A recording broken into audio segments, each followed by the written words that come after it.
I sit on my horse and I don't like feel tense. I already feel like, whew, okay, I know what I want to do. I'm gathered up and I'm here. So that was the first thing I noticed. I did not want to be that little scared tail between her leg victim wolf. I could just see myself at my best being, that wolf that's just out there running with the pack versus the one that's hanging back and afraid and tail between her legs. That's Bonnie, a student of mine inside the mental gym for equestrians. And that right there is the shift every rider dreams of, going from tense and second guessing to calm, clear, and riding like the champion you know is in you. If you've ever walked into the arena and felt your nerves steal the run from you, this is your wake up call. Bonnie's story proves you don't have to stay stuck in spirals. You can take back control of your ride, your confidence, and your joy in the saddle starting today. This episode will show you how. Welcome to the Resilient Reiner, the premier podcast focused on mental performance for equestrians and improved horse show performance. Whether you're a rookie reiner or a seasoned competitor, this show is for riders who want to take their skills to the next level and achieve their full potential in the show ring. I'm Nicole Burnett, and I'm a master mindset coach who's obsessed with helping you achieve all those horse dreams you always thought were impossible. Join me each week to develop a show-ready mindset and gain the competitive edge you need to compete with confidence. Welcome back to the Resilient Reiner podcast. Today's episode is a real treat. You're going to hear directly from Bonnie, a rider who's been in the sport a long time, but recently hit a wall with show anxiety. Bonnie opens up about what it was like to spiral in the pen, what finally pushed her to reach for support, and how working through my program, the Mental Gym for Equestrians, has completely changed not just her riding, but her whole outlook. What I love most is how real Bonnie is. Bonnie doesn't sugarcoat it. You'll hear the wins, the struggles, and the breakthroughs that prove it's not about making life perfect. It's about learning to ride through the bumps with confidence. Let's dive in. During the ride, I can just go right to my tools.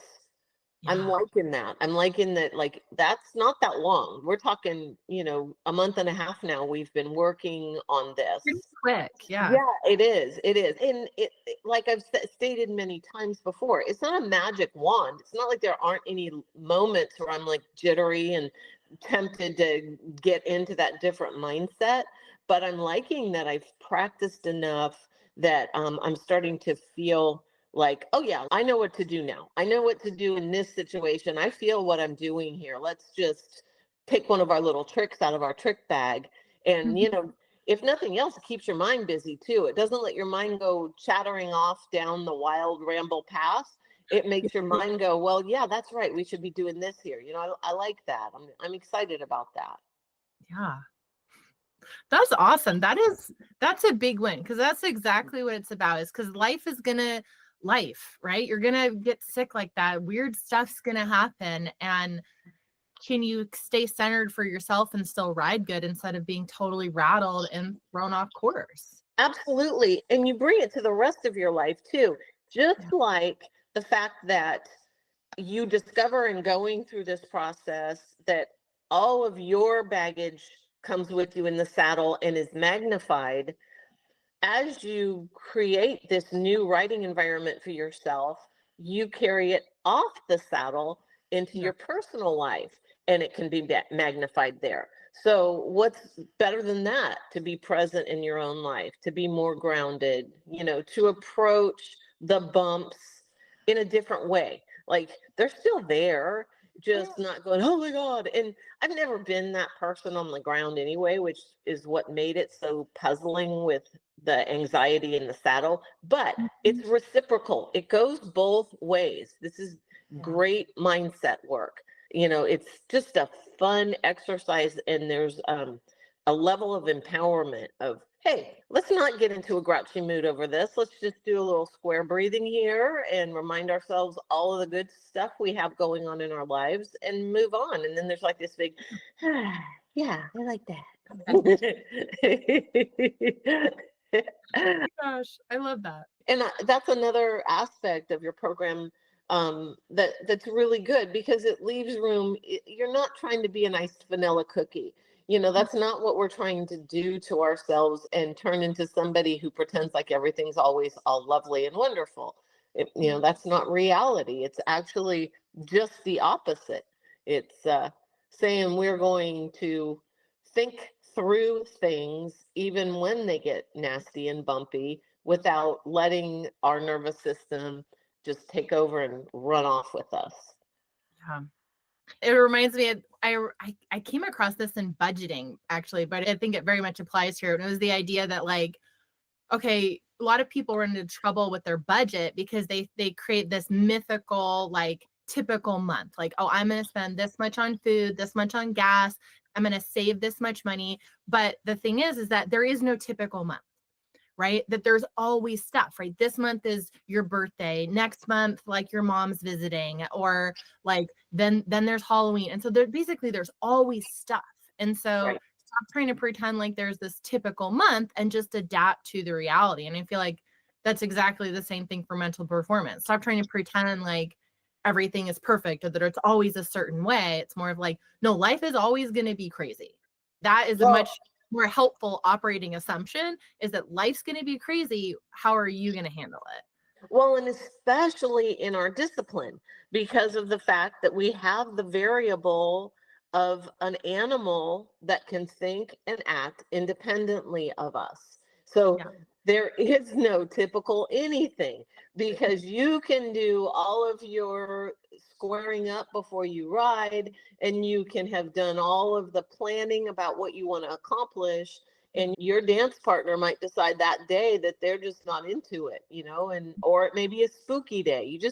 You don't know. So yeah, you're right. More so than ever, it gives you the tools to get through what will happen. Those bumps will happen.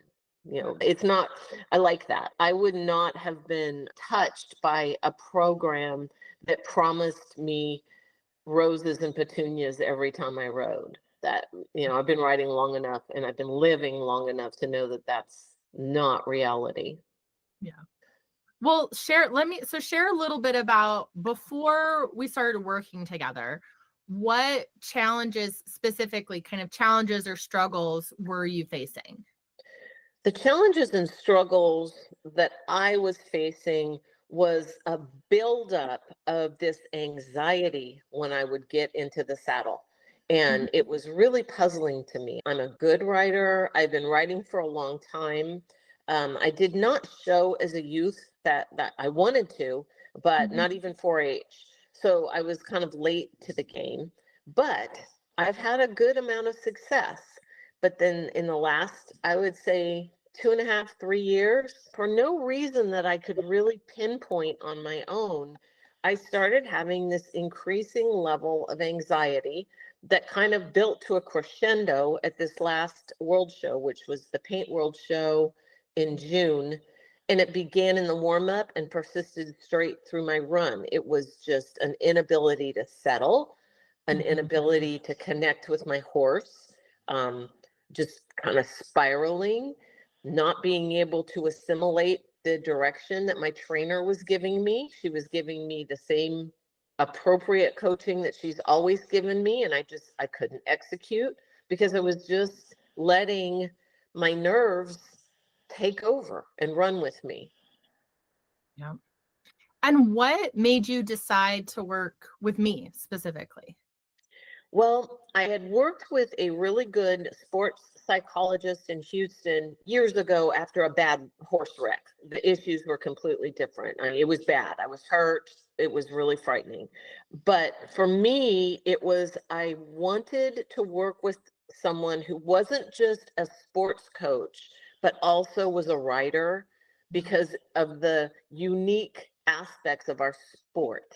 the fact that we're on a live animal. It's helpful to work with sports psychologists and sports coaches, but they don't ride. And without having that knowledge and that experience, it wouldn't reach me. And what stood out to you the most about the process? What stood out to me was how emotional it was, like how deeply, when I put the time into the lessons, it was getting into my psyche. I had some things going on that I thought I had dealt with a long time ago. I'm a lady of a certain number of years, and I tend to think that I'm pretty wise. And it was like, surprise, you have some old stuff that you need to deal with, some old messaging, some old beliefs, some unusual things, as far as I'm concerned, that I was carting around. Like, people that know me wouldn't think that I would struggle with confidence and things like that. And so that was big. That was a really big and unexpected revelation to me. Yeah. Was there anything that stood out to you about the program itself? The program is all encompassing. And what I really like about it, I opted to do the mind mastery for 31 days and start the mental gym for equestrians at the same time. It was intense, but it had two different flavors. The mind mastery class is independent study, which I like. I have a lone wolf kind of characteristic when it comes to studying and learning. And so I liked that it was at my own pace, on my own time, kind of doing my own thing. And then with the mental gym and us having our live sessions together, I liked that it forced me out of my comfort zone when it came to dealing with these things. You can't hide. If you're having a face-to-face conversation with someone, it's different than writing it in a journal. It's different than doing it on workbook pages. It's right in your face, and it's ownership. It's a willingness to expose yourself and own the situation that you found yourself in. So I felt like it was intense, but it was also really good. Like, it was an expedient way to get after it. I really wanted to dig in and get after it. And I felt like it made it more of an all encompassing journey for me, where I had the component where I was on my own, but then I also had assignments that you were giving me and some feedback. Like, you would listen to me talk, and then you would say, this is what I'm hearing. And it was funny because it would be spot on, but I hadn't considered it. So I thought that was really valuable for somebody who, like, in college, I hated group projects, and I always want to do it myself. I think that's probably typical of most equestrians. Yeah. We're type A, we're self-starters, we're goal setters, we have a lot of ambition. As a group, I could see us all kind of being that way, like, I can do this. And but gutting it out and trying to get through was getting me absolutely nowhere. So I had an epiphany and was willing to put my guard down enough to trust someone else to come into the situation. Mm-hmm. Yeah. And I Yeah. happened to, it was right. The World Show wrapped up right around the 4th of July. We started working together, I want to say mid to third week of July. That's when I got home from the World Show, and I was like, I want to get after this. I want to know why I'm doing this. And it coincided with, I take a little break in the summer because of where I live. I don't do a lot of shows in the summer. And so that was part of the reason too. It was like, let me dive in. I have the time. I still ride during the summer, but I don't go to NSBA, and my trainer does. And I just had the moment. And the more I got into it, I felt like I was making an investment in myself in what is usually kind of downtime in the summer. And I liked that idea. It's not that I feel like I need to be perpetually busy, but I like to expand my mind anyway. Like, I'm the type of person who will be a lifelong student. So it was a great opportunity having that moment of downtime in show season to fill it up with something still related to my passion, still related to showing horses, and, able to talk to my trainer about it in real time. And we discussed this in one of our early sessions. At first, I wasn't going to tell my trainer that I had embarked upon this journey. And then I was like, why not? Why wouldn't I share with her, that I'm putting time in away from the barn to reinforce the hard work she's doing. And when I told her, she was so excited about it. Like, she was so supportive and excited about the fact that I wanted to take that step. That's awesome. And I love that. I love that for you too, just that you're able to share and that she really sees it and sees the benefit and can support you, because I think that really just helps gird up everything that you're doing. Well, and I've had a good relationship with her anyway, but it made the relationship even better because I shared something, that's real personal. It's vulnerable. And the reaction was so supportive. And like, it was like, yeah, go get it. Because it was a vote of confidence. Like, you have the horse. I know you can do this. I have seen you do this. Now I want you to put the pieces together where you can consistently do it. And so it was nice. It was a nice moment for her and I love that. I'm just smiling just right now. I. I just makes me so happy. Yeah, it does. I mean, you've put a lot of work into your program. It's unique, and I appreciate that. And, it had to have taken you quite a while to develop this. And so to get feedback that both trainers and riders are benefiting, that it's not just about the riding journey. I haven't had a show since we started working, but I have a really big one coming up, and I'm excited about that. But it reaches into our interpersonal relationship with our trainer as well. Yeah. Now you haven't had the chance to go show yet, but what have you noticed about your rides and, what you've noticed with your horse so far? Well, first off, I'm riding a lot longer each session. I'm wanting playtime after we do our training work.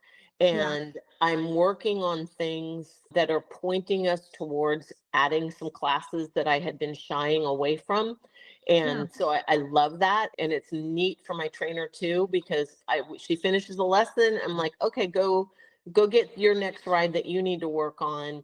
And I'm going to just play for another 15, 20 minutes.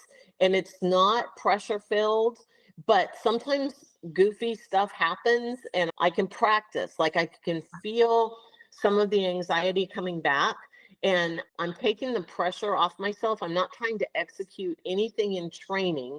I'm just doing drills, right? So in doing that and in riding longer and wanting to do that, I'm giving myself more time to actually connect with my horse. It isn't so much the individual skills and the actual work we're doing. It's the time we're spending together, communicating with each other. And that's different. I was kind of to the point where it was like, I would go and I would put an effort into my session, but it'd be like, okay, once my trainer was like, okay, that's good, I'd be off and done. Now I'm like, okay, that was fun. Now I want to go play a little bit. I just want to wander around. I just want to jog around. I just want to do some horsemanship drills, whatever. And I like that. It's like that's the old me. I'm feeling just more joy in my ride and wanting to do a little more of it. Yeah. Yeah. I love hearing you say that it's bringing back the old you and just that, that bringing back that joy of wanting to do more and being excited to just do more, and that your horse is responding really well, that you're feeling a lot more connected. Well, and she's such a nice animal. I'm really blessed. She's a kind soul anyway. And she's been waiting. I think she's been waiting for this. And it's funny because I've been working some on moving out at speed a little more. And at the beginning, she was hesitant. She's used to taking care of me. And I could tell she's like, really? Is this really what you want? And I'm like, I know you can do it, sister. I've seen how pretty and smooth you are when you move. And it's so funny. She's like, okay, I'll give it to you if you want it. And then afterwards, I'm like petting her on the neck, and pretty proud of her and me. And she snorts and tells me back, okay, we can do this. Oh, that's awesome. It's How are sweet. the straight lines going? I know you were working on those. Better and better. And it's funny because I've been coming up with some tricks on my own. And, when I ask my trainer about them, she goes, that's exactly what you do. And I was like, well, go figure. It's been freeing. Nice. She's getting used to it too. She's like, okay, so we got to go a little longer. And mommy wants straight lines. It's not all curly cues for trail. Mhm. And it's good. It's going good. That's awesome. How have you noticed your confidence or your mindset or different mental areas has changed? Well, the first thing that I noticed was that I was feeling just more collected from the very beginning. Like by doing some of our pre-ride regulating techniques, like developing my own little routine before I even ride, just center myself and be prepared. I sit on my horse and I don't like feel tense. I already feel like, whew, okay, I know what I want to do. I'm gathered up and I'm here. So that was the first thing I noticed. And that was, that's what brought me to the program. That's what I wanted to go back to feeling. Yeah. Yeah, starting out feeling regulated and centered and not Yes, pulled in a million different directions when you're first exactly. saddling up. Exactly. And, things happen during rides and I get challenged. And sometimes the challenges produce some feelings of anxiousness for me. I want to accomplish, I want to perform. Mhm. And um, I can still get myself a little twisted up, but then I can also go, no, come on back. You can settle on down, do a little bit of breathing, do a little bit of grounding, and then we come back and you can face the challenge a whole lot better when you are clear and settled and calm than you can if you start letting yourself spiral and worry about the banging trailer door or the guy blowing the leaf blower down the aisle in the barn. And that's the kind of silly stuff I would do is if I would start to spiral, mundane things that my horse is accustomed to and sees every day were causing me worry. I'm thinking about it like, oh, this might spook her. She sees this every day. She's not spooky. She doesn't mind wind. Why am I worrying about wind? And that part is really going away little by little. There are still days where there's a whole bunch going on. It's a busy barn. We have a lot of dogs running around and, there's a lot going on. I still have moments where my brain wants to go like a whirligig and I have to call it back. I'm not going to lie. Yeah, but I hear you saying that now you have the tools to do that. And so you recognize it, which is huge. So many riders get lost just in recognizing when that's happening. And then you can have an intervention with yourself and use your tools to get back on track. Absolutely. And it's funny because I've always trusted myself. And that's one of the things that I discovered with this work was in the saddle, I wasn't trusting myself. I'm like, now I'm getting back to that bold lady.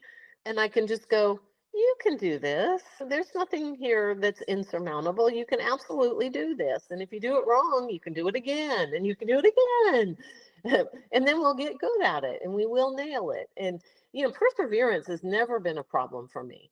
So this program lends itself to my personality because I'm kind of hard-headed when it comes to wanting to accomplish things. And so I will keep at it, and maybe not well, but I will keep at it in my own way. Now I'm keeping at it, and it's becoming a lot more productive. Yeah. And I'm going to point out your language pattern there too, where at the very beginning you said, oh, I would have, and you paused for just a moment and went, feelings of anxiousness, feelings of anxiety. And I really love that you did that because that shows a lot of improvement because you're not saying, I am anxious or I got anxious or I like in an identity level way. You were able to be like, oh, me, Bonnie, I am cool, calm, and confident. I am good. I had these momentary feelings of anxiousness, and I dealt with them. And I think that shows a lot of really awesome growth. I want to highlight that. So Thank you for that. And I have been noticing that. And it almost makes me laugh at myself. I'm like, okay, well, we are doing this stuff. One of the exercises with the mirror work, where you look in the mirror and you're affirmative with yourself and stuff. At first, it was so awkward. And now I'm like, good morning, beautiful. I love it. It's hokey, but it's great. Yeah. We all need that. We do. We really do. Did you have any particular, either through a call or working through anything in the program that was one of your favorite things? My favorite, there's so many things I like, but I love the lesson. I know you're going to know what I'm going to say. I love the lesson with victim wolf, champion wolf. It's so real to me. Like I can just see it. And then I came up with my own little funny name for my victim wolf, and it just popped right into my brain. And I realized that I did not want to be her. I did not want to be that little scared tail between her leg victim wolf. So that was probably my favorite one because I could really see it. I love animals. I could just see myself at my best being, that wolf that's just out there running with the pack versus the one that's hanging back and afraid and tail between her legs. I liked that one a lot. Good. And then this one's for me. What was your biggest takeaway? I want to ask, what was your biggest takeaway from Mind Mastery and then the MGE? Okay, so Mind Mastery, I think it was getting into the old belief aspects in section of it. And we touch on it in both programs, but it was really digging into the old programmed voices and realizing that they weren't even real. They were self-induced. Like they were stuff that I had been carrying around that may have been said in my past and just, in a flippant way by somebody that really didn't even mean anything. And for whatever reason, I internalized it. So that was a huge takeaway for me. From the mental gym, for me, it was being willing and able to admit to another live human that I needed some help. That was like a huge takeaway. It was a huge weight lifted off my shoulders, to be that frank. Like just, you know, I exposed myself basically. I exposed all of the anxiety that had been going on, all the stuff I was trying to play off. And I think that was the biggest takeaway was the world didn't stop turning and things actually got better. And I'm probably not alone. I think that there are probably a few writers out there that struggle with some of the same issues I've been struggling with, but also are keeping it cloaked because we're strong and tough and we're cowgirls and we don't have to ever hurt. I don't like to whine. And so I learned that speaking up and being honest wasn't whining, it was being honest. Yep. And that's a big one because I have the same thing about whining. I'm a pretty chill parent, but when it literally I think about my only rule is no whining because that just sets me off. Yeah. And it's one of those things that, you're learning how to face whatever's going on, facing it head on, facing it honestly, stating whatever's happening is not inherently whining. That you're brave and just, it's practicing that emotional neutrality that we work on of we're just facing the situation, whatever. Exactly. And the neutrality, that's huge. It's not stupid. It's not rare. It's just what it is. It's feelings. It's a collection of feelings based upon experiences, based upon my own personality. And it's funny with whining and my perception of it, like telling the truth and saying that everything isn't glorious isn't whining, but I have a tendency to think it is, to think that I have to quietly bear everything myself. We're moms, we're Yep. fixers. I'm a mom and a grandma, and we fix things and we put band-aids on it and we kiss it and we make it better and we move on. And when you're a mom, you take care of everybody else. And then of course, like if the whole household is sick, everybody gets sick, mom takes care of them, mom gets sick last, and they're all gone. You're on your own. It's just the way it is. And I think that a lot of parents, it's not just mothers, it can be fathers too. We get to that place where we're so used to not getting any help and not needing any help and being the one that everybody looks to for answers, that we forget sometimes we need a little lift up. We need somebody to kind of pat us on the back or point us in the right direction. Yeah. Are you surprised at how much you've improved in, was that about 6 weeks together? Yeah. Yes. I'm very surprised. It's not that I didn't think I could do it. It was more, I didn't necessarily think that the tools would be as effective so Ah, quickly. It wasn't that I didn't believe in them. Like, I never had an attitude about trying any of the techniques. It wasn't that, but I was like, well, how good can this really do against these big feelings? But I think because I'm really intellectual and my degree is in accounting, so I'm very organized. And as I saw, like, the ability to create a little system for myself, and the organization kind of fell into place, I'm like, oh, this is just debits and credits, it's, it's just, yeah. in fact, there's a point where you have, in accounting, when you're learning how to make financial statements, you use a thing called the T account. Mhm. And when you do the pros and cons, like, you actually have us draw a T account. It's like, I know how to do this. This is called a T account to an accountant. It's just a little note on a piece of paper where you kind of figure things out. It's like scratch paper. But yeah, I was really surprised at how complete my body responded. Mhm. That was kind of neat. It was like, wow, these are not secrets. These are not earth-shattering pills or magic wands.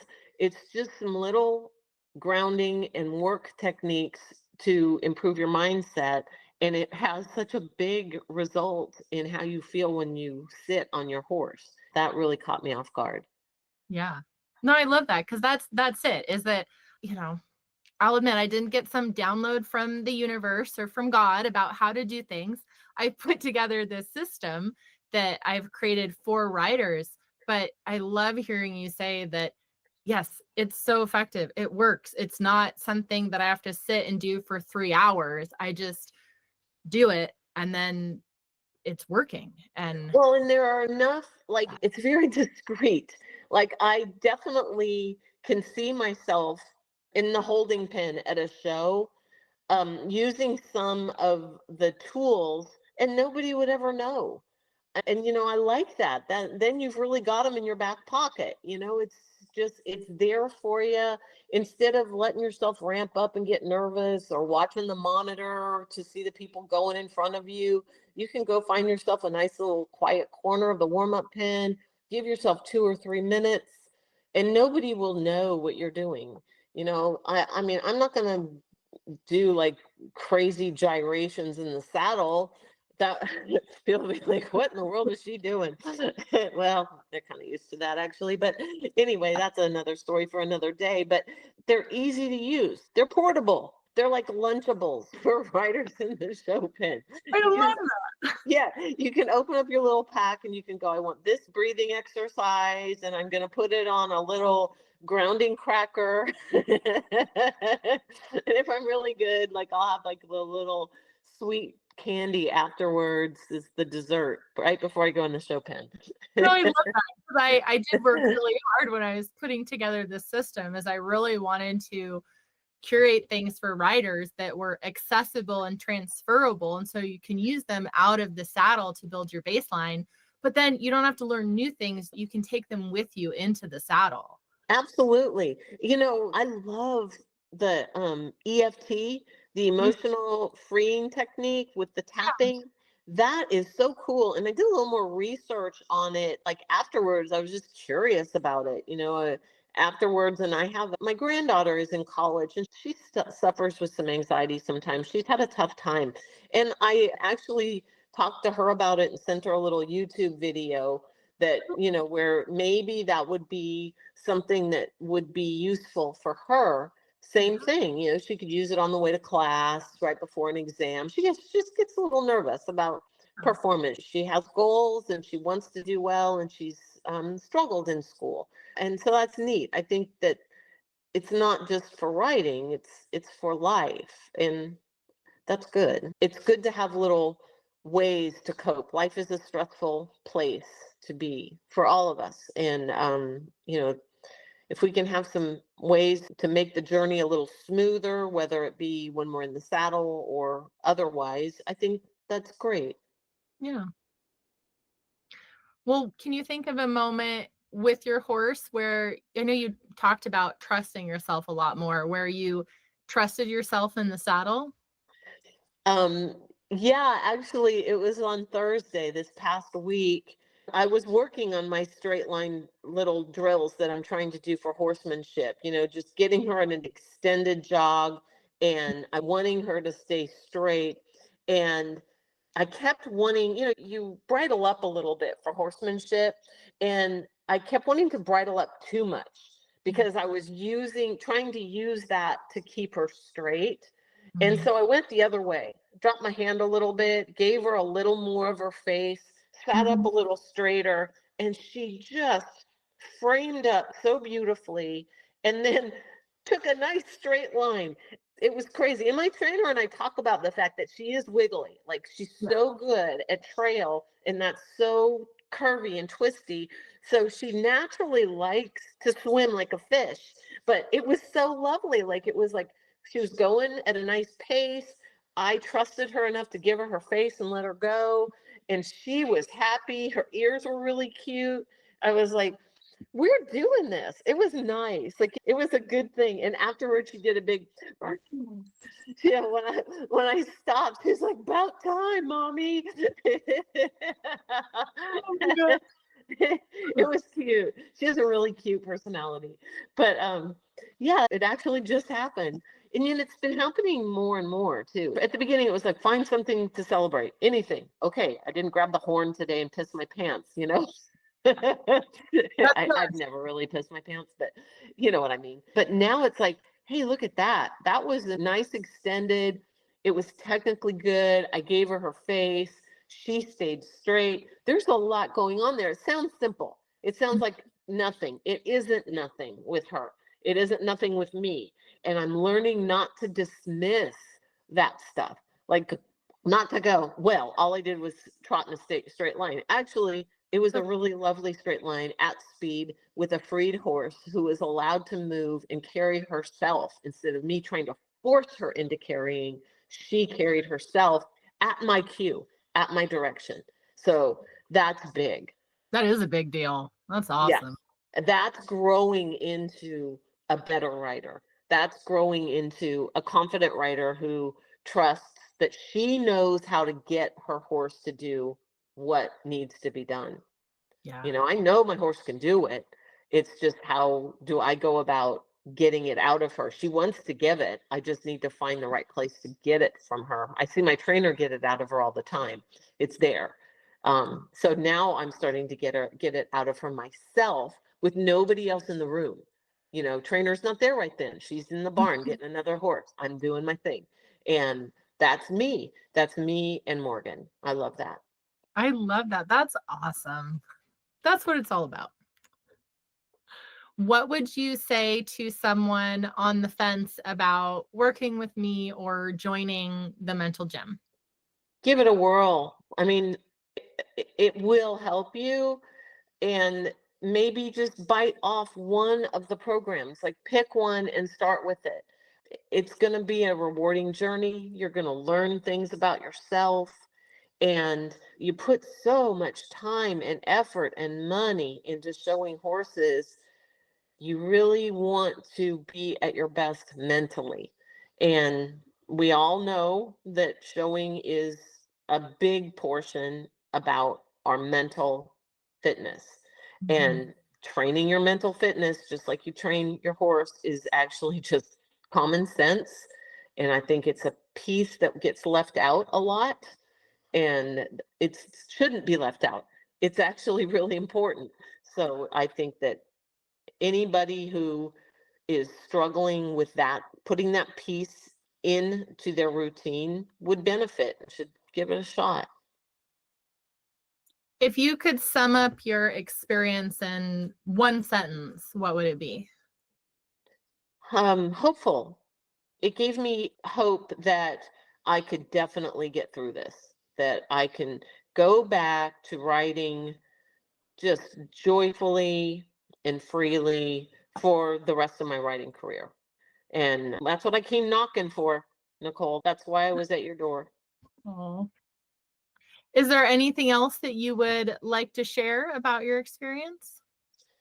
You know, sometimes people get hung up like with the social media stuff. I see some of your stuff, and there's those on there that say snarky things like a cocktail will do just as much. Well, believe me, I've tried it. I've tried a cocktail, I've tried tried gummies, you know, I've tried all different, I've tried lavender oil.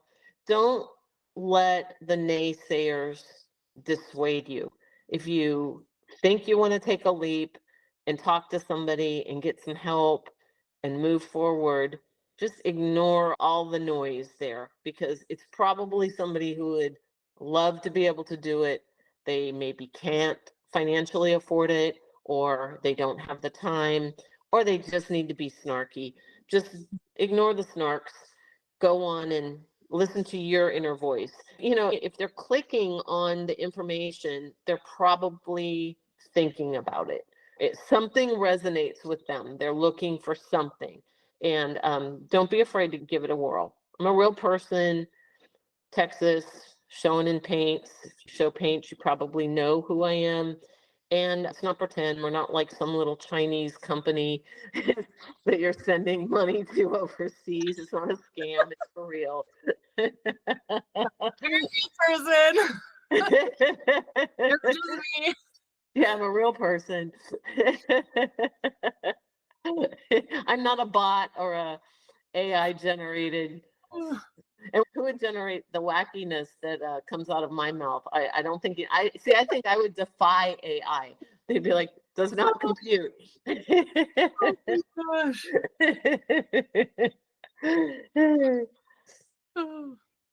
So Well, thank you so much, Bonnie. I just love talking with you, and I really appreciate you taking the time to come on and share your experience. I know it really helps people to hear somebody's real story about, like, this is you, and this is what's going on with your horse, and here's what you did, and what that was like for you.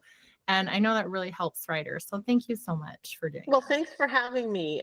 You know, I love this sport, and I love other riders. I have a lot of friends, and I enjoy everything about it, the animals, the pageantry, the social aspects. So I think it's so exciting to have this venue for writers to perform at their best. So thanks for having me on board. It's been a lot of fun, and I'm still working away. I'm a work in progress, as are we all.